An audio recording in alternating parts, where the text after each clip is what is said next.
Hello, UC Bearcats. It's Ernest and Mark Fightmaster of UC Bearcats on the Prowl, part of the Grueling Truth Radio Network. We're excited about another episode of UC Bearcats on the Prowl. Mark, tell us what those Bearcats have been up to. Well, James, it was a good week for the Bearcats, both football and basketball. We'll talk about basketball in a little bit, but football-wise, they beat Tulsa 28-20.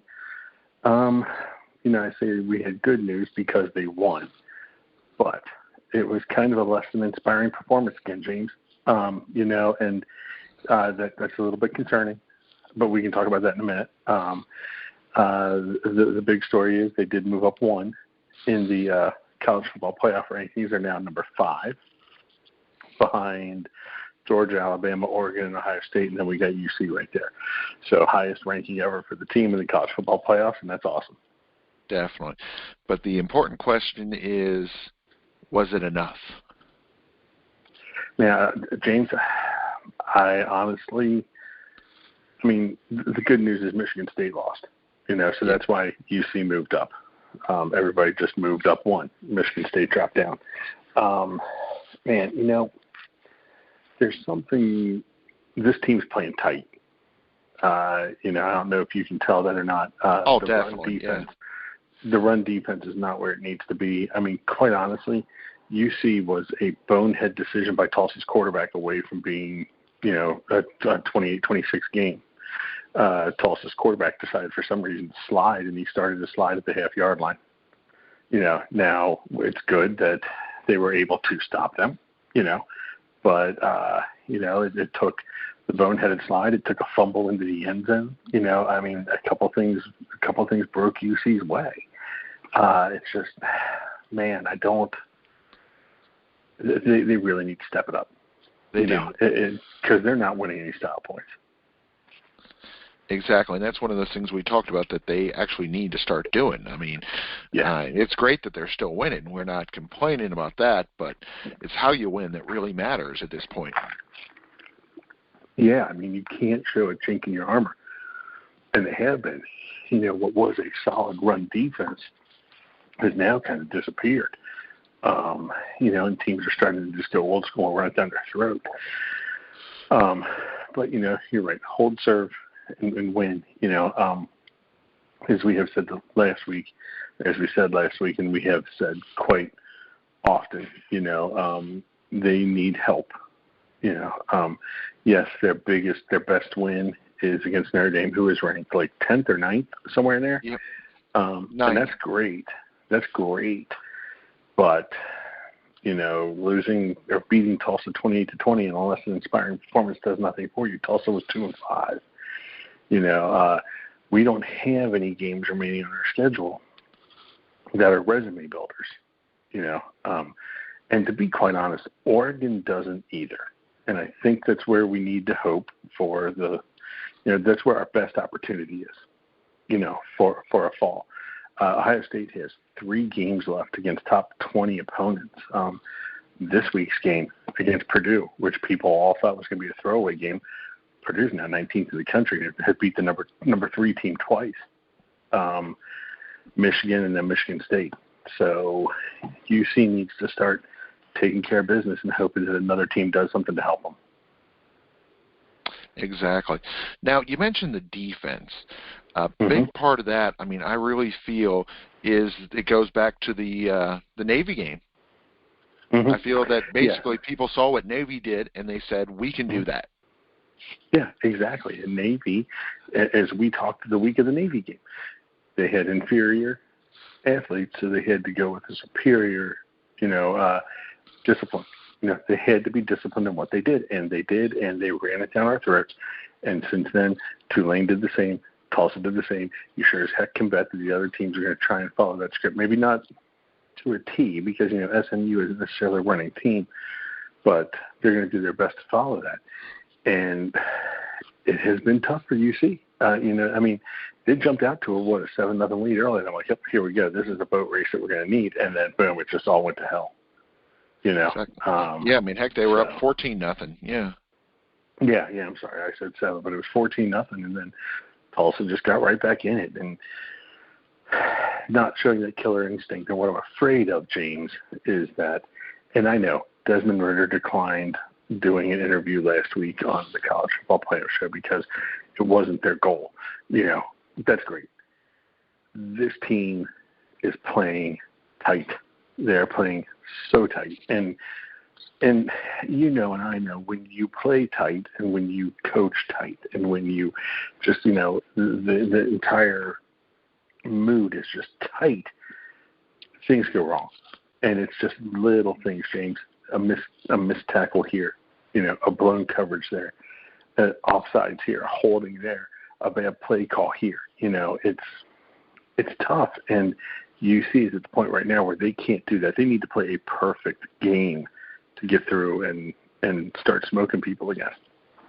Now, we mentioned, of course, the defense and its issues with the run, but it's also the offense, its lack of the run as well. Yeah, and James, with that, I'm seeing a lot of blown blocks at the point of attack. We are seeing interior rushers cross the face of our guards and center that we haven't seen. We're seeing the ends crossing the faces of the tackles and getting into those running lanes and making the running back cut back where there's more guys coming. And again, I think it's a blueprint that has been shown by other teams. And I would venture to go as far back as the Indiana game on that one. The Indiana game, yeah, they busted a few long runs on Indiana, but also Indiana laid the blueprint for Notre Dame to pick up on and go from there. Very true. Now, any concerns about the game being on a Friday as opposed to Saturday this week? No. Who is it this week? USF. No concerns. I don't see that being an issue. I think, again, Fickle's got to get his boys ready to go, and that's where where the issue is. It's are they going to be ready to play? Are they going to be ready to go out there and do what they have to do to win the game? Or is it more a good thing because they have the whole stage to themselves on Friday night? Well, James, it could be a double-edged sword. It could be a good and a bad thing. What if there's know-it-alls on the playoff committee watch and see them struggle a little bit? Oh, we're making the right decision.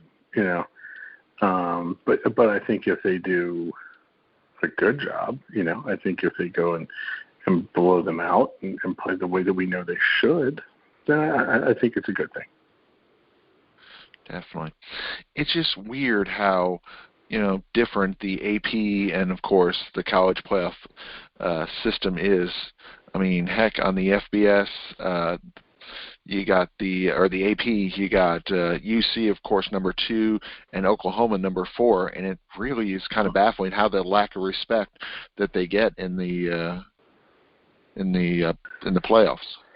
Yeah, James, and we talked about this last week in depth, and the one that just still baffles me is Oregon. Oregon, yeah, they've got the best quality win. They beat Ohio State at Ohio State, and I will venture to say Ohio State, second game of the year. Okay, so Ohio State wasn't clicking on all cylinders yet. I mean, we've seen what they're doing now. Even when they play poorly against Nebraska, they still beat Nebraska by a bigger score than anybody else has. But Oregon lost to Stanford, man. And I don't know if you watched, Stanford got crushed by Utah. Yeah. And so it just, what the heck? It seems to me like the playoff committee wants to give the Pac-12 a boost for some reason, and they're just not that good. I mean, they've had issues about not getting in before, where they've had a team and they haven't been able to make it into the postseason. And you know what? I get it. They got the best defensive player in the country, and their offense is explosive. We saw that in the Ohio State game. But, I mean, Washington isn't that good, and they beat them 26-16, but it was really closer than that. I think Washington's coach made a boneheaded decision that cost him points. He punted deep in Oregon territory, and played like a coward. I'm not sold on them yet. And the thing is, in the Ohio State game, Oregon played less than perfect. It's just Ohio State was just out of it. They did not play well at all. So Oregon by far has the worst loss. Ohio State has a loss, but again, early in the season, against the number 3 team in the country, so it's hardly a bad loss. And then, even Alabama, where they are, they lost, and they lost to a team that's now 5-3 or 4-4.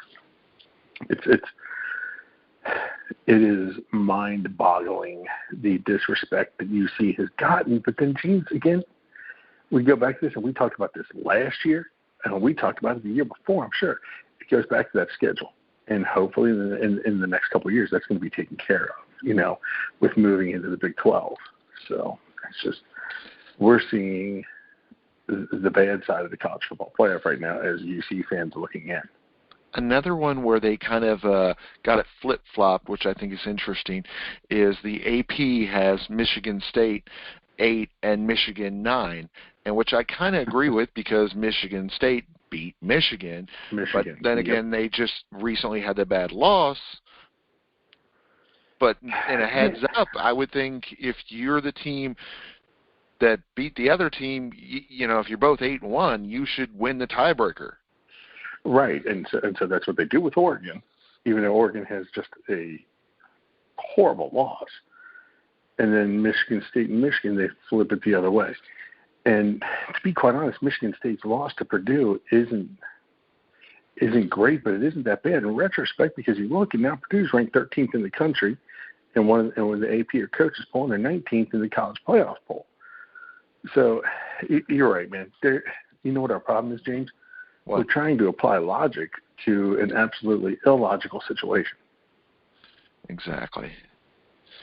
So the main things about this week for football, the game's on Friday, so don't be expecting to see him play on Saturday, so that's good news. Yeah. So that way on Saturday you can do something more fun with your family. So, and then of course, the other important thing is basketball started up last night. Man, didn't it? And you know what? You've got a story to tell about how even though basketball started, they still had an eye on football, right? Oh, definitely. Yeah, because that was one of the funny things they kept talking about. That was the different other media folks were talking about how it was, just joking about, is it a football school? Is it a basketball school? Which one is it? And during the press conference, Coach Miller was giving the post game. It was coincidentally at the same time as they were announcing the rankings, and it was just funny because they're trying not to look over at the screen. They're trying to pay attention to Coach Miller, and then fortunately he broke the tension, and he goes, "Hey, what number are we?" Okay, so I got to tell you what, man. And that just segues perfectly into what I would love to discuss is how cool is that dude? Man, I mean, how smooth is Coach Miller? Definitely. I've been very impressed. I was hoping to even be more impressed today because we were supposed to have him on the show. We ended up having Coach Roberts on, which Mike did a great job. We enjoyed having him on the show as well. But, it was supposed to be Coach Miller we were originally expecting, and then schedule conflicts and all. I think it had something to do with signing day. Yeah. I'll tell you what, so I watched the game last night, and James, last year I freely admitted that I didn't watch a lot of the Bearcats games because they made me mad. Yeah. Okay. They stressed me out, and James, I'm too old to be stressed out over college basketball. Exactly. But I watched last night, and I watched with a completely open mind because I wanted to see what Coach Miller could do. Okay, this is a lot of these are Brandon's guys. Now, granted, there are a couple of guys came in from UNC Greensboro and from Mississippi State and other places. But that was a fun basketball game. Actually, it was fun. Mm-hmm. Actually, the good news is they're not Brandon's guys. There's like 4 guys I think left. Because there's 3 UNC Greensboro. There is the Michigan State guy, not the Michigan, Mississippi State guy. Mississippi. There's Clemson's a guy from there, and then there's a new player, the freshman. Okay. But so half the team is Okay, well, and that's a good thing, and I'm glad I was wrong on that because man, James, you were there, right? I mean, you were there in person. Yeah. It was a fun game to watch on TV. I mean, it was great. The student section was into it. The team was into it. Even the red sweaters were into it, and I was impressed with the energy. I don't think I yelled at the TV one time saying, "Where's the help on defense?" And that was one of the great things about it, because on the interior defense, they had 6 blocks, and it was because there was always help. Mm-hmm. God, it is so good. So my one of my wife's daughters, Emma, plays basketball, Walnut Hills in the 7th grade basketball team, and I specifically made a point of pointing out to her how the team was playing defense. And I said, I don't know what your coach coaches, but just watch these guys play defense and look how they're in your face and they don't let up. And, there's not a free shot. James, I'm telling you, the only time I thought I saw free shots was when that kids from Evansville chucking them up from near half court. Mm-hmm. So it was fun basketball. I honestly enjoyed watching UC play last night. And the way I understand it, we have 2 of the leading shot blockers in current NCAA basketball. Not like all time or anything like that, but of the current players. Yeah. Number 25, who of course is a Greensboro, and where's the other one? 00 is also pretty high up on the list. And then on top of that, we have Koval, who is going to be just phenomenal. Yeah, man, it was something. I mean, it was the kid from Mississippi State, Ado, I believe, ADO, 00. Looking at his stat line, it's good. It was good. I mean, he was good. Julius and Davenport actually led in rebounds along with the Lakin kid, which he's the one who I think they were saying last night he played on the Russian national junior team. Oh, maybe? Victor? Victor, they are very excited about him, Mike, because they're like he's just scratching his potential. Like he's he's doing so much more in practice. They're like, what you saw last night was good, but it wasn't what he can do. And we're like, last night was pretty damn good. Yeah. Yeah, and he came from Greensboro, right? No, he just came from Russia. He just came from. Okay, I got you. I just I'm impressed, man. You can. All right, so when they hired John Brandon, we thought, okay, let's give it a chance. Possibly a great hire. I remember having that conversation with you, and we were hoping that we were going to see the coach's fingerprint on the team. Okay, we never really did. The coach never interjected his personality into that team. What I saw last night. What's that? Oh, I was going to say, that's because Brandon doesn't have a personality. Dude. Yeah, we learned the hard way, right? Yeah, I was going to say, I've sat through some of his conferences, and I would love to say nice things about him, but he just really does not. He's pretty angry all the time. Yeah. Yeah. Yeah, you're right, man. You're right. That's his personality, is being pissed off. Yeah. I don't think that counts as a personality. Yeah, so last night what I saw, and you're going to have to, I'll let you speak to this because you have seen Coach Miller in person, but I sure think that energy that they had last night comes from the coach. I believe it does. I feel the whole coaching staff was definitely very involved.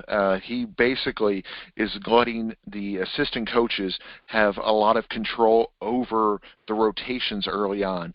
Like Coach Miller had mentioned about how he was focused on some aspects of the game, but he was letting more of the assistants try the different combinations to see which ones work best as we progress. And, he's going to have several different lineup and then go with, what's successful. Yeah, I mean, one thing I noticed last night, James, was how he liked playing 2 bigs at the same time. Mm-hmm. We'd get Ado and Victor in there, and then we'd get the other big kid along with Victor, the other kid with Ado. I mean, seriously, I can't think of the last time I saw a UC team play 2 bigs. Exactly, and he said he felt that they moved quite well out there, so he's thinking that could be something they can continue to do in the future. Yeah, they looked smooth. They looked athletic. They brought high energy with the likes of DeJulius and Micah Adams and why is it escaping me? The other point guard, Davenport and those guys. I mean, seriously, they had and Madsen. I mean, they played with a ton of energy. Madsen was the key because they were really not doing much early. Coach even said something about feeling like there was a lid on the basket early on. And then when Madsen made those couple shots and then Davenport started contributing, which it was nice for him because, of course, with him being a local fellow from Moeller, not really having the fans there last year, having them back this year really means a lot to him. And you could tell during the post game that he really does care. Him and Madsen spoke on behalf of the players. Yeah, I mean, how good was it? And I got to give a quick shout out and a quick swerve from where we're talking. Man, that crowd was good last night. And you and I talked about that arena and how it was going to lead to the crowd being more of a part of the game, and at least on TV, it really seemed like it did. It did. And Coach was very happy with that. He commented several times on just the atmosphere of it and just how he really felt like the fans were a part of the game. I mean, how awesome is it when Madsen throws up another three, the whole crowd is there with their arms up ready to go nuts, Exactly. And, God, it's so good to see college basketball back. It is. It is very nice. And with this team, I mean, I believe the coach said it after in the press conference last night. If this is what we're going to get every night, this is going to be awesome. Exactly. Yeah. Because he was excited because it was just the first game and people actually showed up. Because sometimes when you play lesser competition during the first game, you don't get a big crowd. And then with everything going on football wise. But he's like, no, the atmosphere, and he was just very excited about that. The other thing he was mentioned to us that I thought was really interesting is his transfer, AJ. He basically told us about how he had lunch with AJ and told AJ, you deserve to start. However, it's going to be better for the team if you come off the bench. And AJ said, of course, I'll do whatever is best for the team, which I thought was cool. Yeah, that's unselfish, and that's what you need, I mean, you really do. And James, I'm not saying this team's going to beat everybody. I don't even know if this team's going to make, what happens in the postseason. Okay, but I am going to tell you if that's what they put out every night on a consistent basis, they're going to be fun to watch. Definitely, and it's awesome. And I know, obviously, winning this game Saturday isn't going to mean that much. In hindsight, of course, to UC fans, it'll be somewhat revenge from last year. Yeah. Obviously, different sport, different context, but it would be nice to see them get a victory over Georgia and beat an SEC team. Yeah, and they did play each other recently in basketball, too, I believe. And it didn't go well for UC. I think, but you're right. This is a chance to step up, maybe not against the best of the best, but it's an SEC school, and Georgia is good. I am really looking forward to that game, man. I'm looking forward to watching it and seeing how they do, and seeing, because it is at home, I believe, right? Yes, it is. Yep. So I'm going to be interested Saturday to see night. How the crowd. Yeah, I'm going to be interested to see how the crowd plays into it. I'm going to be interested to see how the team feeds off the crowd.